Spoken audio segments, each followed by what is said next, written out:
আসসালামু আলাইকুম। কেমন আছেন সবাই? আশা করি ভালো আছেন।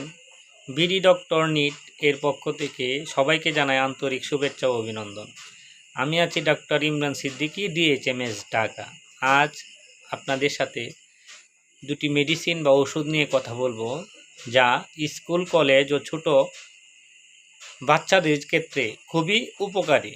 তা হলো, যারা প্রচুর পড়াশোনা করা সত্ত্বেও কোনো কিছু মনে রাখতে পারেন না, অর্থাৎ পড়াশোনা মনে রাখতে পারেন না এবং ছোট বাচ্চারা অল্পতেই ভুলে যায়, তাদের ক্ষেত্রে খুবই সহায়ক এবং ভালো দুটি ঔষধ। তা হলো অ্যানাকার্ডিয়াম ওরি 30 শক্তি এবং জিঙ্গো বাইলোবা কিউ মাদার। এই ওষুধগুলো পর্যায়ক্রমে কিছুদিন সেবন করলে স্কুল ও কলেজের ছাত্রছাত্রীরা নিঃসন্দেহে তাদের স্মরণশক্তি বৃদ্ধি পাবে এবং ছোট বাচ্চারাও খুবই স্মরণশক্তি প্রবল হয়ে উঠবে। ভালো থাকবেন, ভালো রাখবেন, এই আশায় রইলাম। আসসালামু আলাইকুম।